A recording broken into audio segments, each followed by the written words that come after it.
여러분 어제의 말씀을 기억하십니까? 바울이 들려준 사라와 하갈의 이야기는 갈라디아 성도들이 직면한 그 실제적인 위험이 무엇인지를 보여주었습니다. 그들은 그리스도 안에 있는 자유를 잃어버릴 위험에 처하게 된 것입니다. 갈라디아서 2장 4절에서 바울은 이미 이 문제를 지적했어요. 가만히 들어온 거짓 형제들은 그리스도 예수 안에서 우리가 가진 자유를 엿보고 우리를 종으로 삼고자 한다 이야기했던 것이죠. 갈라디아 성도들은 바울이 전한 복음을 열정적으로 받아들였지만 이 거짓 선생들의 가르침에 흔들렸던 것입니다. 그들이 누리는 자유를 버리고 다시 종이 되고자 어리석게 행한 것입니다. 그래서 바울은 오늘 본문에서 그 결과가 어떠할지를 분명히 보여주고 있습니다. 우리는 율법의 기능을 잘 알고 있죠. 율법은 죄를 깨닫게 합니다. 죄를 인식하고 그 죄를 멀리하게 만드는 거예요. 하지만 율법은 구원에 이르는 능력은 없습니다. 이것이 바로 율법의 한계죠. 근본적인 죄의 문제를 해결할 방법이 없는 거예요. 이 죄를 해결하기 위해서는 누군가가 대신 희생을 치러야 했습니다. 자신이 그 죄값을 치르든지 아니면 대신해서 다른 사람이 죄값을 치러줘야 되는 거예요. 우리가 죄의 노예에서 해방되기 위해서는 누군가가 우리를 노예 상태에서 해방시켜야만 하는 것이죠. 예수 그리스도께서 바로 그 일을 행하신 것입니다. 예수님께서 우리의 모든 죄값을 치르셨고 우리를 자유롭게 하셨기 때문에 우리는 그분 안에서 진정한 안식과 평안을 누릴 수 있는 거예요. 우리는 죄의 책임으로부터 자유롭게 되었고 또 그로 인한 하나님의 멸망의 심판에서 자유롭게 되었습니다. 우리는 그 기쁨을 누려야 합니다. 만약 율법으로 돌아가서 율법을 통해서 그것을 얻으려고 노력한다면 어떻게 될까요? 이는 예수님의 희생을 욕되게 하는 거예요. 예수님의 십자가 죽으심을 의미 없게 만드는 것이고 십자가를 부인하는 것과 마찬가지라는 것입니다. 율법으로 돌아가려는 그 갈라디아 성도들에게 바울이 외치는 따끔한 충고가 무엇입니까? 1절 한번 보세요. 그리스도께서 우리를 자유롭게 하려고 자유를 주셨으니 그러므로 굳건하게 서서 다시는 종의 멍에를 매지 말라. 다시 종으로 돌아가지 마라. 예수님께서 피로 값주고 사신 자유 안에 굳게 서 있어라 이 말입니다. 그들은 하나님의 방법을 제대로 몰랐습니다. 아니 바울을 통해서 처음에는 알았지만 자신의 사고와 관습 속에서 오직 은혜로 구원 얻는다는 것에 의심이 들었습니다. 은혜로는 뭔가 조금 부족하게 보였고 구원을 완성하기 위해서 뭔가 다른 것, 할례를 받아야 된다고 생각한 것이죠. 하지만 이는 그리스도의 십자가의 죽음을 부인하는 것이었습니다. 그들의 구원을 위한 그리스도의 희생을 거부할 뿐만 아니라 자신의 행위와 노력으로 그리스도의 은혜를 오히려 덮어버리는 것이었습니다. 그래서 2절에서 너희가 만일 할례를 받으면 그리스도께서 너희에게 아무 유익이 없으리라 말하는 거예요. 예수 그리스도의 십자가 죽으심이 아무 의미 없게 되어버리는 것입니다. 단순히 의미가 없어지는 것이 아니라 이는 다른 복음, 거짓 복음이었습니다. 그리스도의 죽음이 자신들을 구원하기에 충분하지 않다는 주장이었어요. 바울의 안타까운 외침이 무엇입니까? 4절을 보세요. 율법 안에서 의롭다함을 얻으려 하는 너희는 그리스도에게서 끊어지고 은혜에서 떨어진 자로다. 율법을 따른다는 것은 결국 은혜에서 떨어지는 것입니다. 율법과 은혜는 함께 갈 수 없는 거예요. 예를 들어 볼까요? 사람이 물에 빠져서 허우적거린다고 생각해 보세요.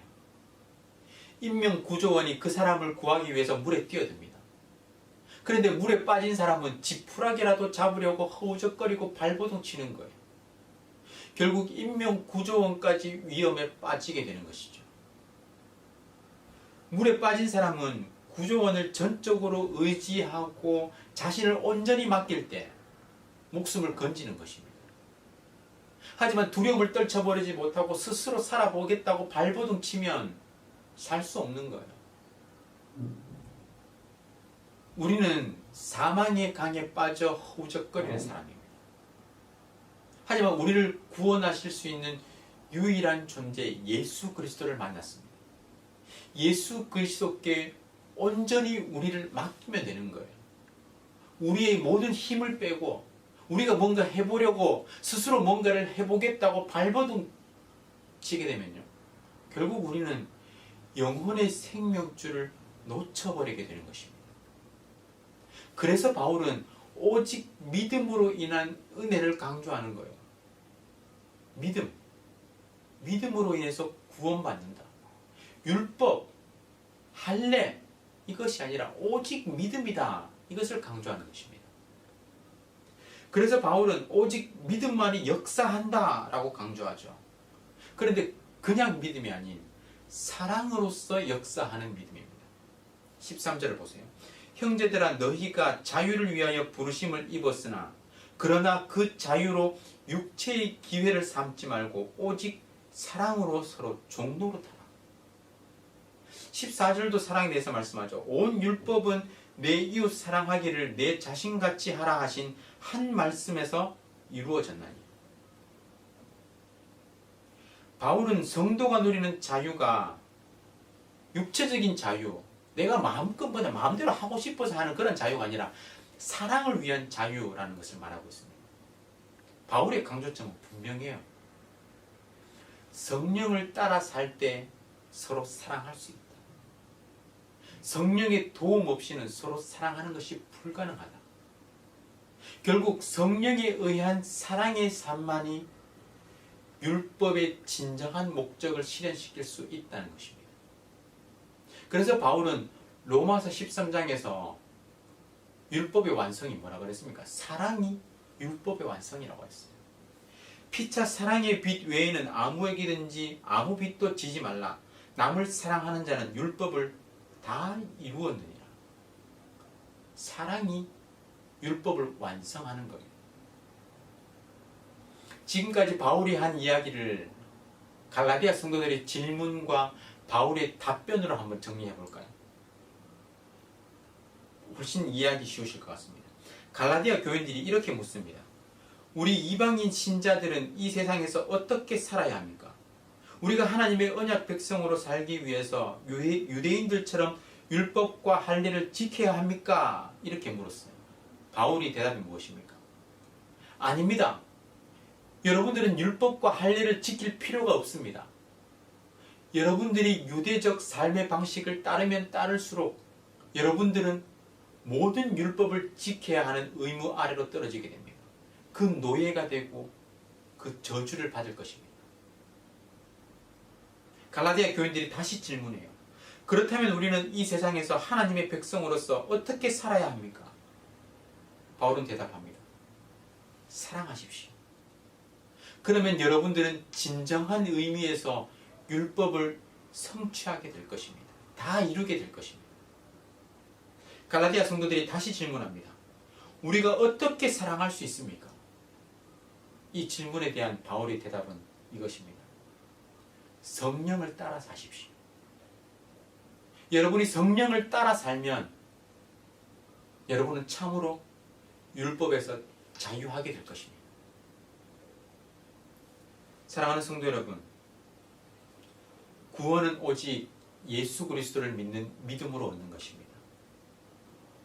구원의 방법에 그리스도 외에 다른 어떤 조건이나 선택사항을 추가하는 것은 다른 복음, 거짓 복음입니다.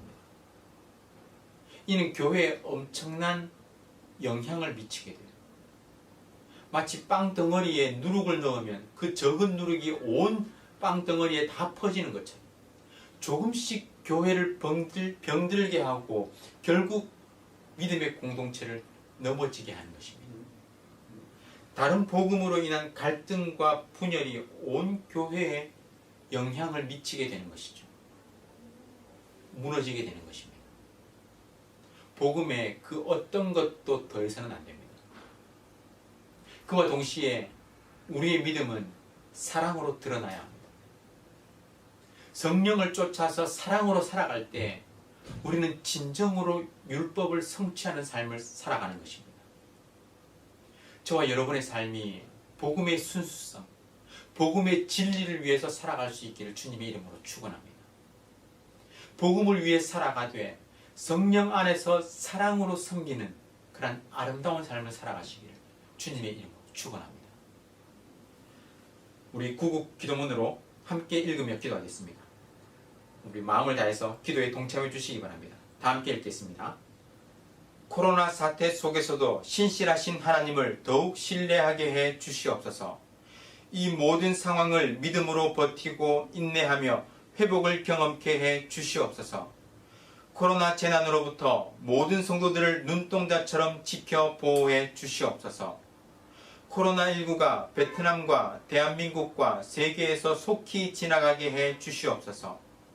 모든 가족과 함께 마음과 정성을 다해 하나님께 예배드리게 해 주시옵소서. 모든 성도가 경성에서 회개하고 의로운 삶의 열매를 맺게 해 주시옵소서. 교회의 생명사역을 적극 추진할 수 있는 여건을 속히 허락해 주시옵소서.